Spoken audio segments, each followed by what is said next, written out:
ก้มันหน่อยจะไป ไม่ใหญ่ไรพี่น้อง เขาเมากับ เอา แหน เมาคำแหนน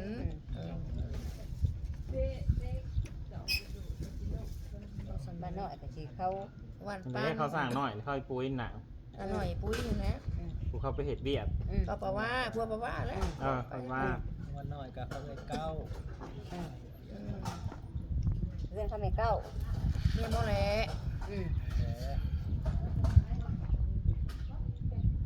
ยกเอาสาวเวนบอก กันอยู่บ่แล้วก็มากัน เราไปเลี้ยง รับปาหน่อยเจ้าจัดการ จัดการเอง พี่สวานกับให้ลูกชายพาไปแล้วญาติพี่น้องพี่ใหญ่เนาะมาสิไปเกิดเป็นเกิดเกิดกับบ่ได้แล้ว เขาพอนะง่าย เขาไม่ในขนาดตายยังบอกโมเขายังหายเห่าพี่เขาบ่ได้หายเจ้าได้เขาหายข่อยพี่ ปีนี้ลง เสร็จบอกเล่าแล้วเขาเบาห้ามเลยแหละเขาไปลูก น้อยมาเขาสาพี่มาอยู่พี่ แล้วก็ เอามา เขาปลูกพง มันเยอะใบลายบอลายมันแบบคือร้ายถ้าบอกไปบอกมาเนาะ บ่เห็น มันอยู่ทางแหละ เขาต้องเยียนบ่โอ้เจ้าน่ะกินกับขาดอันนี้ คืออันใหญ่อันนั้นเขาจะบอกว่ากิน หน้าเมียน้ำหอนนะ โบได้น้ำธรรมดาน้ำฝนกินน้ำมันอยู่เบียดแล้ว น้ำมันไม่มันโดน ป้าคนอยู่กันบ่นี่ พัฒนาเลย โอ้ไปก๊อดไปหาตัวซ้ายมีญาเนี่ย เจ้าภาพยังไม่ว่าทางน้องว่าพี่น้องว่าเองเบิดเจ้าภาพยังไม่ได้ว่าเลยอ้าวว้าวบันดินเจ้าภาพดัน ว่ายังคงคืบอยู่อันนี้แค่แนะนำเนาะแค่ถามว่าใหญ่แผ่ไปเท่ากับ มันยัง อันนี้หายมาทางนี้ก็ เงิน อี กระ ดำ จายกินมะกอกปุ่น แผ่ บ่ และ เบา ได้เงินไปเต็มโซเชียลอยู่มะกอกบาท กับดาว เอาเงินมา บดเพื่อนว่าบดเพื่อน เอาบ่เดือนโลดเดือนบ่เดือนเลย ถ้าไม่เงินอ่ะ นี่ แม่ยังบ่ใช่ จักสิเริ่มจะได้ดีดอกมืดตึ๊บเลยนะยังได้ มาพี่ไอ้โน่ อย่าว่าบ่เอาทางงัวเด้อกูตัดไปเลยเด้อว่าเอา เอา ไปว่าบ่เอาเด้อเดี๋ยวสิบ่แล้วสั่งเอาคือเอาโลด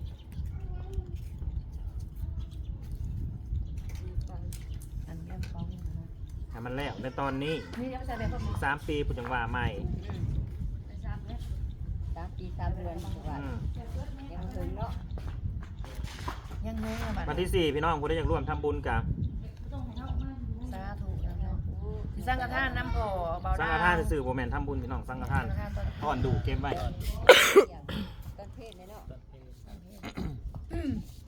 ยังเห็ดบ่ทันขาดจะออกกันบ่เพื่อนนะก็จะต้องเห็ดขาดกันว่า นี่นั่นมึง ให้ หัก มันลบ มัน ให้มันลบแดดลบฝนได้ มายัง เพื่อ3 ปี เขาบอกมา เที่ยวเนาะ เงินอยู่จ้า เฮ็ดใหม่บ่ สั่งตูดไก่ คือบ่เอาอันเฮือนดินอันนั้นมาตั้งเอายังบ่ได้เนาะยังบ่ได้มาแล้ว จะมาส่งกลาง เข้ามา ตะ นะ วันกำลังมา ไปกับไอ้ก๊อตนะ นั่นแหละยังบ่ทันมีบุญยังเฮ็ดบ่ได้ ไปกับแขกพ่อ เฮ็ดบ่มินนะ แต่เฮือนใหม่งุมหลังคาเอา ไปจิโน่พาไปแน่เพื่อพาดีแท็กพาไปแน่ ตะวันจะมาส่งหรือไปนี่แหละทายอยู่เด้อ ไปทางแล้วจอดทางมาอยู่ฮะ มีกับปุ้นน้ำมอลมีสาม สั่งยังเกาะ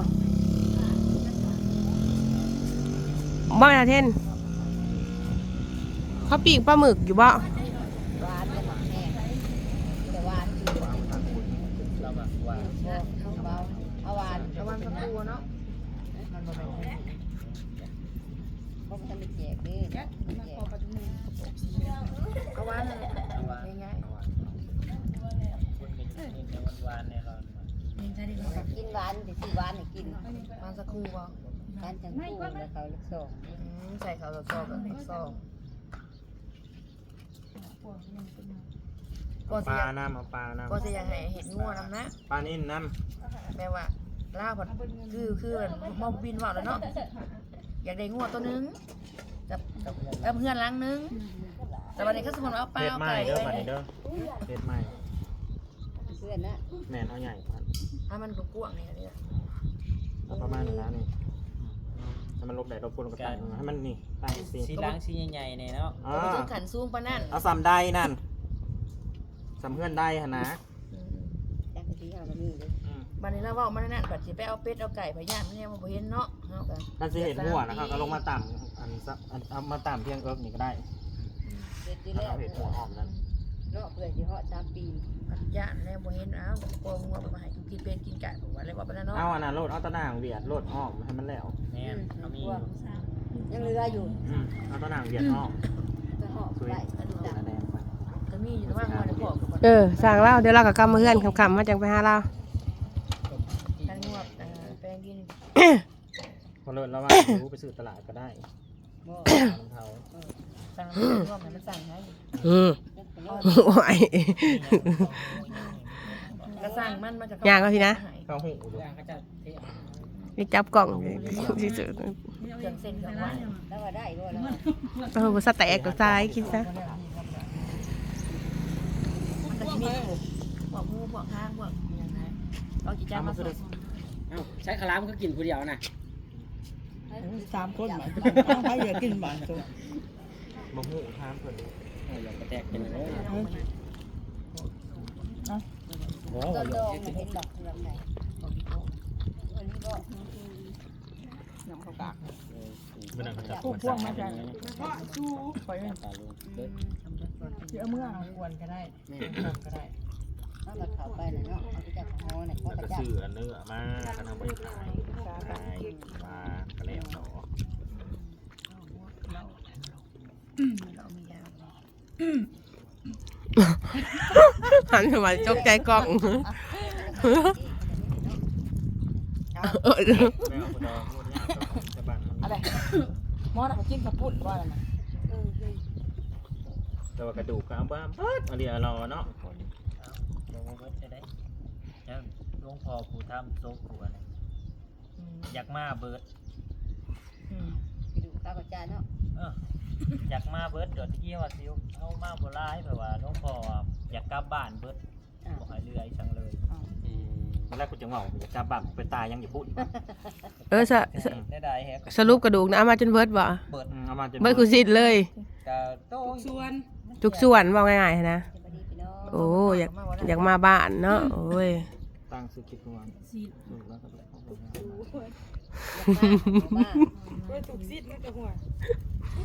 อยากมาเป็นยังไปอ จะ ยู่ เต็มมันจะเต็มกระปุกนะ กระปุกกระเต็มเรืออีกได้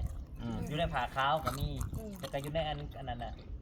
ที่เขาโกดบ่อยู่ในโกดน่ะก็เต็ม กระดูกกับข้าวแล้วของเราบริเวณสียมสีดยาเราบริเวณนอนป่วยดิ ข้าว ก ก ระ ระ ดูก จาย ขาวกระจาย สวัสดีพี่น้อง มาเด้อมาจินเด้อ มาเบิ่งป้านู่นมาเบิ่งป้าลาดูนี่ มาพี่เอามาหาป้าด้วยนะ มาป้าไว้ บอกนะแม่บ่าวตาข้างหลัง ยกมือสักการะนางสำราญ มือใส่แผลเด้อ โอ้ยอย่ามาให้ยกมือเด้อ เขาได้ให้ร้านทรายนะ แม่น้องมินี่ แห่บุญพ่อมินี่น้ำแม่มินี่น้ำเด้อเองน้ำกันเห็นกันเห็นน้ำกันนั่นแหละ มีบักอื้อก็เอาบัก เห็น อื้อมา น้ำกันนั่นแหละมันบ่มี หมักอื้อ โดยใช่ครับผม แต่ชาวเวียกใช้งานเนาะ แม่ วันที่ เพราะว่า 3 แพทย์ตะบุญกับสิโมตะ บาง บุญ ที มาแล้ว บางทีนี่อยู่ก็ต้องซื้อพริกแดงมีในหัน แล้วใส่ตู้เย็น บอก ยัง สิ ดี น้ำเด้อนั่นแหละ วันที่3 วันที่3พี่น้องเอ้ย วันที่3น่ะซอยงาน ซอยงาน สวยงานสวย วัน งาน ที่4กับ กระดำบ่ได้มาบอก ปริญญายังหมากไม้ดอกมีแต่ย่อเขา มื้อนั้นก็ให้มื้อนี้ ตอนเที่ยงแล้วก็แล้ว ครบเนาะ สวยพวกนี้พวกนี้มีตามพวกนี้นะ สังฆทานเพลน ของทำบ่ตักให้มื้อละมื้อกันเอากิน แกงมะแรง เมื่อกี้อยู่มันเผ็ด เอาหนูได้ค่าหนูได้ดาวเว้ยแก๊สกัน มันไม่ได้ถือดอก เอาค่าได้เลยเด้อ เบิ่ทุกคน ยังตาดำมาก่อนจะที่เดียวลูก ใช้เสือดำนะ อะไรไปเบิ่งไปแย่งต่อยกันนั่นแหละอันใดขาดเรือกะ หาเสวียกใช้งานนั่นเนาะเราเนาะ ต่อยกันนั่นแหละ โดย ทุกอย่างอันใดบ่พออันใดยังกะเบิ่งต่อยกัน อันนี้ขาดกันเนาะเอามาเติม ปลาก็เอามาหนึ่งเอาให้เรา เอา ไปเลย ไปซื้อของพ่อเขาหายเงินซื้อของในห้างได้ไหม ก็ได้นะ200,000 4 ใบ เป็นไง บุญขึ้นไหนช่องไม้ขึ้นไหนสิ เฮาก็มีรายชื่ออยู่เด้เนาะคือหลายอยู่มีรุ่นอยู่ดอกเนาะ ไม่ได้ใส่บาตร อันยังมาเล่น เสบายบ่ได้ยันหน้า อันนี้ก็โมโนฝากแม่นี่ เอ้าก็คือไปผู้หาผู้ไก่ก็ผู้อยู่อยู่นั่นนี่ก็มีอยู่ได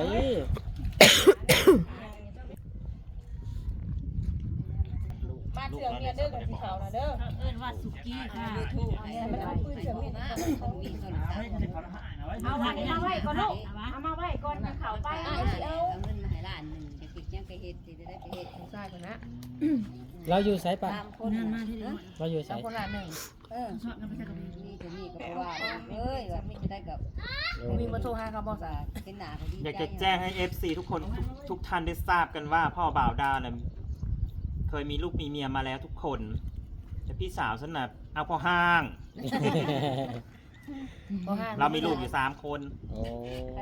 ใช่คนสามบ่ เออ มาได้เมีย มาเอามือกันได้ใช่ เขาได้ลูกมาลูกคนเลย เขาจะไปครอบไปครัวบ่หรือว่าปะ ก็เป็นทั่วไปแล้ว นี่อยู่ในนี่นนทบูรณ์นี่ สมบูรณ์เหมือนโต เขาสื่อ แบ่ ยัง ง คนนึงนะ เขาสื่อยัง อันทีสิจ้างงานนี่เขาเอาเงินมาให้ล้านหนึ่ง จ้าไปนอก ก็ เรา เลิก เห็นยังก็แล้วแต่ มีเนาะเพราะว่ามันมีแต่นี่แม่เอ้ยโอ๊ยบ่ว่าลูกเอ้ยว่า โดย ลูกใครจะได้ก้าวว่ะ คนลุกเลย บ่ได้ว่าเนาะ บ่ว่าว่าเขามันบ่มีแม่ อืม แม่เห็นอยู่แล้วลูกว่าลูกยักอยู่แล้วไปสู่เมียนะว่า โดย บินน่ะกระโทรมาเด้อ ไปแล้วบ้านนี่ แล้วเอาเมียมาใด แขก มาวันนี้เขาเสียสังฆทานนำขอผู้เจ้าจ้าผู้เจ้าบายเป็นเมียดีแล้ว ก็แล้วเดี๋ยวหาดอก ว่าว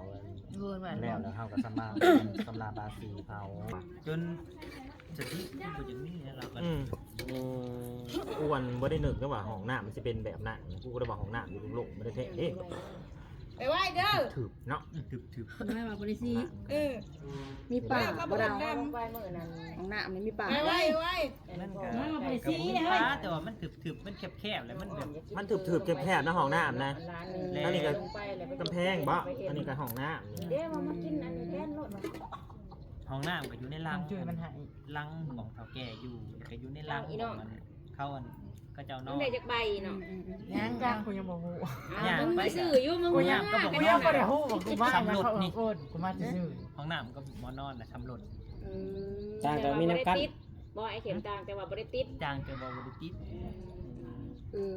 ยันใกล้กูดิว่าห้องกูทำรถครับ ห้องอันนี้ก็ครัวอันนี้ก็ห้องน้ำอันนี้ก็ห้องน้ มึงยับไปพูดดูส่องอีกนะมึงยับไปพูด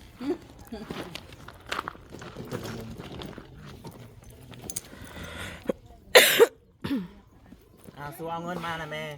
มาสอยงานเนาะเจสแดกยายงง พอแล้วเนาะสิไปโม่ก็ได้ บอโมมาก่อนเพราะว่ามันสิจะใส่ก่อนได้เงินนะ เดี๋ยวไปหายดอง จะหายเหี้ยยังจะใส่ตอนนี้ ฝรั่งหน้า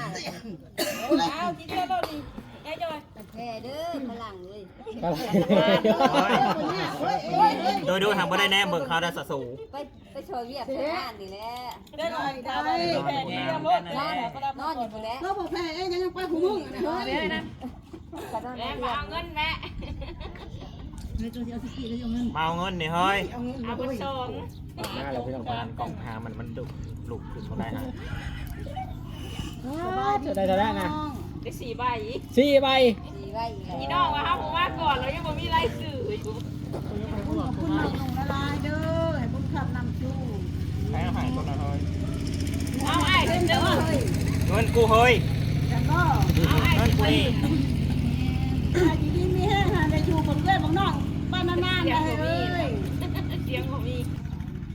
ำตรงงาม มาเฮ้ย เอาไว้มึง คือได้2ใบ จักแล้ว เปลี่ยนกันนะ บ่ชอบมึงเลย เปลี่ยนกัน2ใบกับ4ใบ ยอมลบ ยอมรู้ โอ้ ได้4ใบเปลี่ยนเอา2ใบ บ่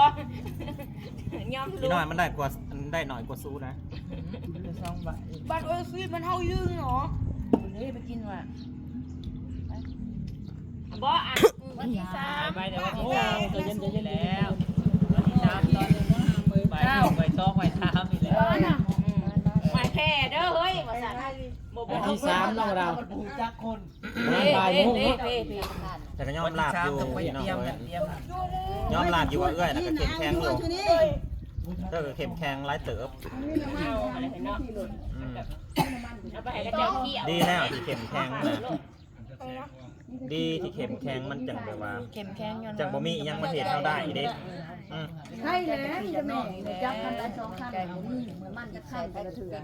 ก็สลับยามัน คิดใส่ไผก็ตายคือกันพ่อกับแม่เฮาก็ยังตายเฮาก็เฮ็ดบุญไปแล้วนี่นะก็ได้อืมว่าบ่หล่อๆแล้วพ่อแม่ก็พ่อแม่เฮายังตายเฮาก็